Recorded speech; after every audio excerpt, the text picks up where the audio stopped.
Elliot Anderson. Heard of him? You probably should have. He's been quietly starring for Nottingham Forest this season. Settle in, I think it's always daunting joining a new club, but they've been brilliant with us. And at just 22 years old, he's already got a senior England call-up. Yeah, I think it's obviously made the call-up a lot nicer. I've been working towards it for a while.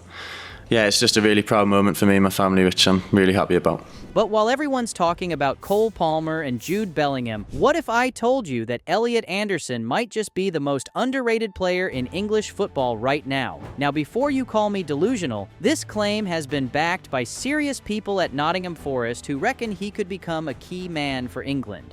But here's why I think everyone's sleeping on him, and to answer that question, we need to go back to where it started. Anderson's story begins in Whitley Bay, where football runs deep in his family. His maternal grandfather, Jeff Allen, played for Newcastle United from 1964 to 1968. Young Elliot started at Wallsend Boys Club, the same setup that produced Alan Shearer and Michael Carrick. Newcastle spotted his potential early, and at just 8 years old, Anderson joined the Magpies Academy. In November 2019, on his 17th birthday, he signed his first professional contract. Exactly 1 year later, he signed another long-term deal. His patience paid off on January 9, 2021, when Anderson made his first team debut in an FA Cup match against Arsenal. Newcastle lost 2-0, but for the teenager from Whitley Bay, it was a dream realized. But breaking through is just the first step. Anderson struggled for consistent minutes, so in the second half of the 2022-23 season, he went on loan to Bristol Rovers in League Two, played regular football, and helped them secure promotion. He came back a more complete player. The 2023-24 season looked promising, but then disaster struck. 4 months out with a lower back injury. Anderson returned on February 27, 2024, scoring in a penalty shootout against Blackburn Rovers. Shootout after 3 each. Anderson right-footed. That's really well taken. Love it. But here's where Newcastle fans still talk with frustration. On March 17, 2023, Anderson thought he'd scored his first Newcastle goal with a header at Nottingham Forest. VAR ruled it out for offside. It's Isak in the penalty area, right side to the far post. Anderson's header! Now we're seeing a different angle from the back of the Newcastle goal. No goal. Even former referee Dermot Gallagher clarified that no offside law had been broken. Anderson had been robbed. Throughout his time at Newcastle, Anderson showed serious quality, winning the ball back, press-resistant, technically sound, with an engine that doesn't quit. Eddie Howe loved his work rate. The fans could see he was special. But in summer 2024, Newcastle faced serious PSR pressure and needed to raise funds immediately to avoid a points deduction. One decision would change Anderson's career forever. On July 1, 2024, Nottingham Forest announced the signing of Elliot Anderson for £35 million on a 5-year contract. Brilliant business for Newcastle, right? Wrong. Newcastle also brought in goalkeeper Odysseas Vlachodimos from Forest for £20 million. Do the math. Newcastle's actual net spend on Anderson was only £15 million. They sold their academy graduate for a net fee of just £15 million. Eddie Howe admitted Newcastle knew they were selling Anderson at a massive discount, practically giving him away, but they had no choice. Sell or face a points deduction. And worse, no buyback clause, no sell-on percentage, nothing. The man who negotiated this deal for Forest? Ross Wilson. The same Ross Wilson who's now Newcastle's sporting director. Forest pulled off the deal of the summer, and Anderson was about to prove just how much of a bargain he was. Anderson didn't need time to settle. From Game 1 of the 2024 to 2025 season, it was clear Forest had signed a gem. His August performances earned him Player of the Month. He played 37 Premier League matches, incredible for his first season. He scored 2 goals and provided 6 assists, but those numbers barely scratched the surface. Here's what Anderson brought. 4th among Forest players for chances created with 37, 2nd for successful passes in the opposition half with 645, and 2nd for tackles won with 56. The modern box-to-box midfielder, contributing at both ends, defensively solid, technically excellent. Forest finished 7th and secured European football. In January 2025, Anderson scored his first Premier League goal in a 3-2 win over Southampton. Here's Anderson breaking forward. Goal! Into the box, and he fires it in! The England setup was watching closely. Anderson was fundamentally changing how Forest played. Watch any match and you'll see him everywhere, winning the ball in his own box, creating chances in the opposition's penalty area. His performances caught Thomas Tuchel's attention, who personally attended Forest's 1-1 draw against Crystal Palace to watch him.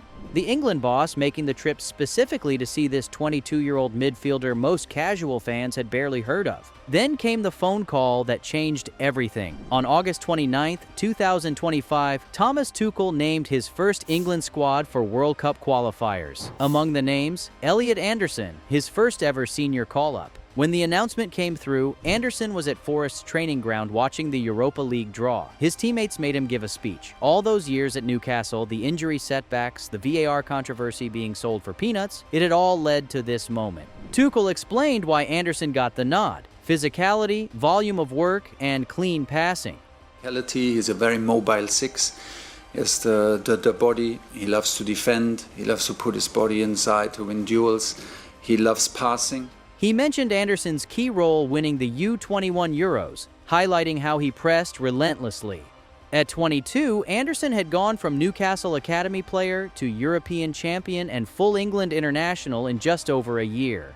And senior figures at Forest, including Nuno Espirito Santo, genuinely believe Anderson has the quality to become a key player for England, the kind Tuchel builds his midfield around heading into a World Cup. So here's the question nobody's asking: is Elliot Anderson about to become England's next midfield star? I know that's a massive claim, but when you look at the evidence, it makes sense. Most people haven't even noticed what's happening here. I think people are massively sleeping on what's about to happen, and let me explain why. First, the England call-up wasn't some token gesture. Tuchel personally traveled to watch Anderson, then immediately included him. Tuchel was clear: physicality, massive work rate, precise passing. These define successful international midfielders. But the timing makes this significant. Anderson earned his call-up months after winning the U21 Euros, where he was named in the team of the tournament. This is a manager who watched Anderson perform internationally and said, "I need that."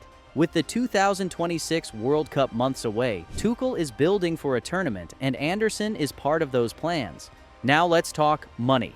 Newcastle sold Anderson for a net fee of £15 million in July 2024. Fast forward just over a year, and Forest are now demanding between £100 million and £120 million for him. From £15 million to potentially £120 million in barely over a year. Manchester United and Newcastle are both interested, with Newcastle desperate to bring back the graduate they were forced to sell. The cruel irony: no buyback clause, no sell-on percentage. If Forest sell for £100 million plus, Newcastle won't see a penny. Ross Wilson, who negotiated that deal for Forest, is now Newcastle's sporting director. For Anderson, this valuation represents vindication. And finally, the perfect storm of timing. The 2026 World Cup is approaching. England's midfield is at a crossroads. Rice is established, but who partners him? Henderson is 35 and nearing the end. Bellingham is generational, but often deployed forward. England need midfielders who can control games, win the ball, provide balance. Anderson fits perfectly, and Forest's European football is crucial. Anderson's competing in the Europa League, getting exposure to different styles and pressure. Tuchel will be watching every performance. So what's the scary truth nobody's noticing?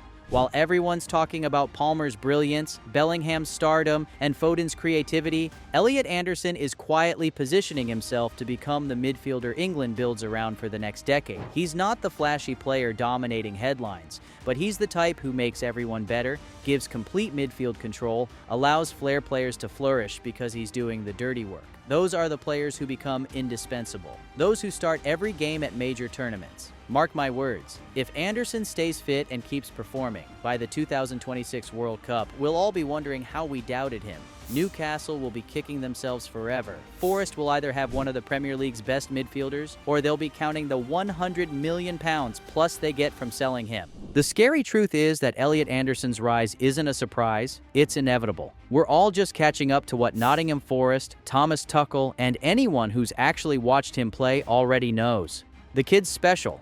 So what do you think? Is Anderson going to become England's next midfield star? Drop your thoughts in the comments. Thanks for watching, and I'll see you in the next one.